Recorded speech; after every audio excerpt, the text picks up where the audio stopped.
Hello friends, welcome to astro whisperer. तो जैसा कि हमने बात किया था कि हम लोग एक स्टेप बाय स्टेप गाइड शुरू करेंगे to learn about KP astrology. तो एक छोटा सा रीकैप से स्टार्ट करते हैं and then we move to the few important aspects कि जहां हम समझेंगे कि प्लैनेट्स क्या होते हैं, ग्रह क्या होते हैं। हम जानेंगे कि राशियां क्या होती हैं। आगे वाले चैप्टर्स में हम पढ़ेंगे उनको और डिटेल में, लेकिन आज की शुरुआत करते हैं एक छोटे से रीकैप के साथ। तो हमने पढ़ा था कि केपी एस्ट्रोलॉजी आखिर है क्या। दिस इज ये एक प्योर साइंस है जो कि स्पिरिचुअलिटी से कनेक्ट हो रहा है। इस पे हमने आगे जो पढ़ा था कि ये केपी एस्ट्रोलॉजी के कुछ फैक्ट्स पढ़े थे कि जिसको स्वर्गीय प्रोफेसर के एस कृष्णमूर्ति जी ने लगभग 1960 में इसको विकसित किया था। इसको बनाने का रीजन ये था कि जो पारंपरिक वैदिक ज्योतिष में जो जटिलताएं हैं उनको दूर करने के लिए और सटीक भविष्यवाणियों के उद्देश्य से इसको डिजाइन किया गया था। नाउ हमने ये भी बात की थी कि ये जो पूरा केपी एस्ट्रोलॉजी है ये नक्षत्र और सबलॉर्ड्स पे आधारित है। इसमें घटनाओं का समय और परिणाम को बहुत सटीक रूप से हम इसका निर्धारण कर सकते हैं। और हमने इसमें ये भी पढ़ा था कि जो इसको अलग और खास बनाता है वो है उसका प्लेसिडस हाउस डिवीजन सिस्टम, जिसमें हम लोग यूज करते हैं रूलिंग प्लैनेट्स जिनको हम शासक ग्रह भी कहते हैं। और उसमें एक स्पेशल टूल्स का यूज करते हैं जिसे हम होरारी कहते हैं, जिसे प्रश्न ज्योतिष भी कहा जाता है, जिससे कि आप तेजी से सटीक भविष्यवाणियों की क्षमता बनती है। अब ये कुछ रीजन थे जो कि केपी को दूसरी एस्ट्रोलॉजी से डिफरेंट बनाते हैं।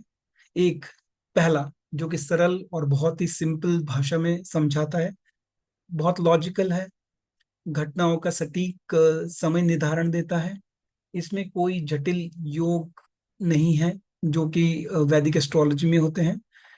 अपनी आधुनिक जीवन के बहुत अनुकूल है।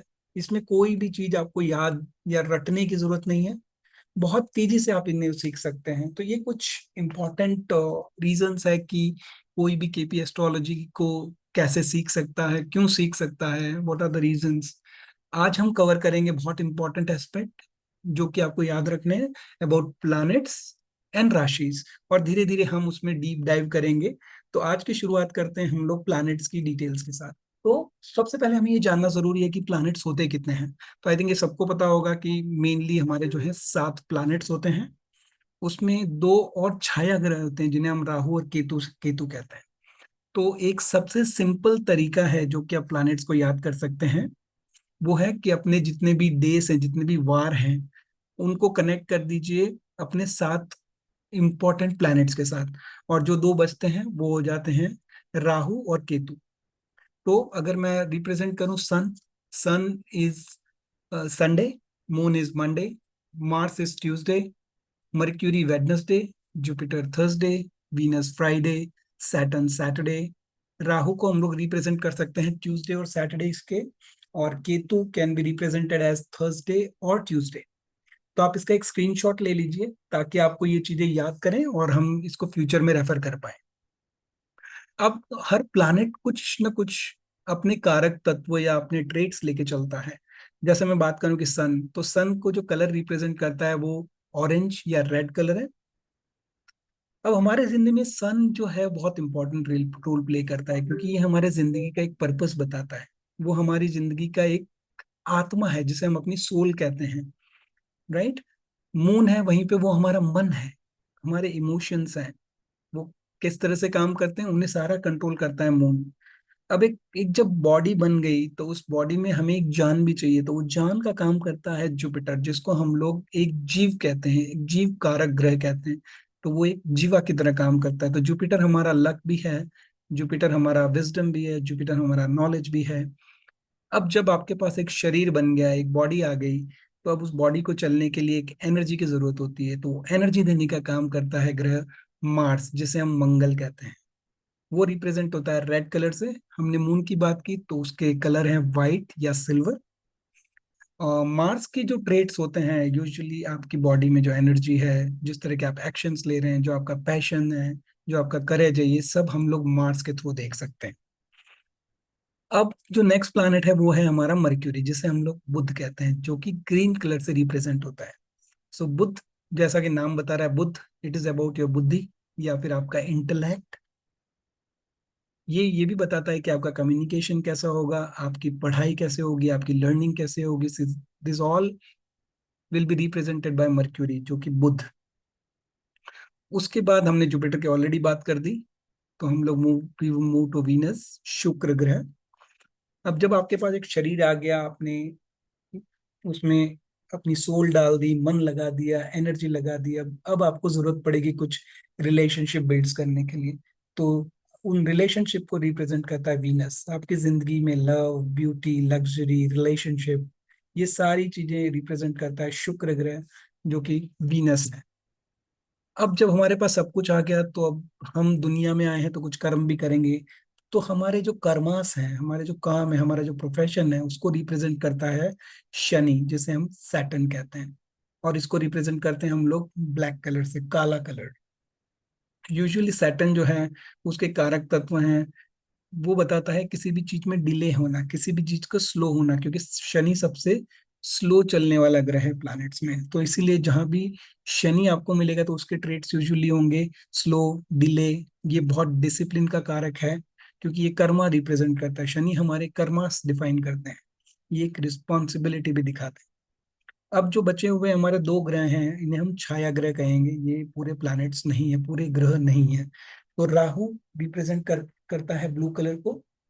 और ये आपकी जिंदगी को में जो भी अटैचमेंट से जुड़ी हुई जितनी चीजें हैं, जो आपके एम्बिशंस हैं, आपकी लाइफ के कुछ अनएक्सप्लोर्ड सपने हैं, वो सब राहु हैं। Rahu is also the foreign.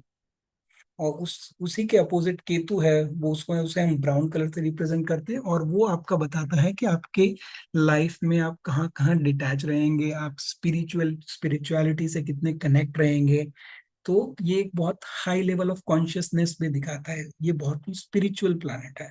तो इस स्क्रीन का आप स्क्रीनशॉट ले लीजिए, इन चीजों को आप याद रखिएगा, क्योंकि इनको हम रेफर करेंगे आगे के चैप्टर्स में।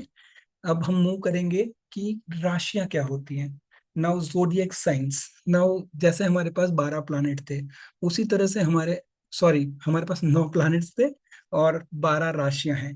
तो 12 राशियां रिप्रेजेंट होती हैं एरिस, जिसे हम मेष राशि कहते हैं, जिसका साइन है एक रैम। और इसको जो लीड करता है प्लैनेट, वो है मार्स। और ये एक फायर एलिमेंट है। तो इस तरह से ये पूरा एक टेबल दिया गया है, जहाँ पे सारे के सारे ग्रहों के जोडिएक साइंस, जो कि इंग्लिश हिंदी दोनों में दिए गए हैं, उनके सिंबल क्या होते हैं, उन प्लैनेट्स को लीड कौन कर रहा है, और वो किस तरह के प्लैनेट है। Now to go in detail, हमारे पास 4 एलिमेंट होते हैं स्पेस को छोड़ के, जिसके हम पांचवा तत्व मानते हैं। बट जो मेन एलिमेंट है हमारे पास, वो है fire, earth, air and water. तो हमारे पास 12 राशियां हैं और हमारे पास 4 एलिमेंट है। तो अगर हम उनको डिवाइड करेंगे, तो हर हर एक एलिमेंट के पास मोटी मोटी लगभग तीन तीन राशियां आ जाती है। तो उनको जब डिवाइड किया, तो एरिस, लियो और सेजिटेरियस, ये फायरी साइन माने जाते हैं, इन्हें अग्नि तत्व कहा जाता है। जबकि दूसरा जो एक सेक्शन है, जिसमें टॉरस, जिसे हम वृषभ कहते हैं, उसके बाद वर्गो है, जिसे हम कन्या कहते हैं, और जो कैप्रिकॉर्न है, जिसे हम मकर राशि कहते हैं, ये एक अर्थ एलिमेंट्स में आ जाते हैं। तो इस तरह से हर एक को स्पेसिफिक जोडिएक साइंस को स्पेसिफिक एलिमेंट्स के साथ अटैच कर दिया गया है। नाउ उसी तरह से एयर एलिमेंट्स में आ जाते हैं आपके जेमिनाई, जिसे हम मिथुन कहते हैं, लिब्रा, जिसे हम तुला कहते हैं, और एक्वेरियस, जिसको हम कुंभ राशि कहते हैं। और जो लास्ट सेक्शन बनता है, वो हमारा है वाटर एलिमेंट, जहाँ पे आपको कैंसर, जिसे कर्क राशि कहते हैं, स्कॉर्पियो, जिसे हम वृश्चिक राशि कहते हैं, और पाइसेस, जिसको हम मीन राशि कहते हैं। तो मैं रिक्वेस्ट करूंगा कि आप इसका भी एक स्मॉल स्नैपशॉट ले लें और इन्हें बहुत डिटेल से याद रखें, ताकि जो आने वाले चैप्टर्स हैं, उनमें हम इनको रेफर करेंगे और आपको आगे और डीप डाइव करवाएंगे हम केपी एस्ट्रोलॉजी में। So let's wait for the next edition of our video. Thank you very much. Thanks for joining.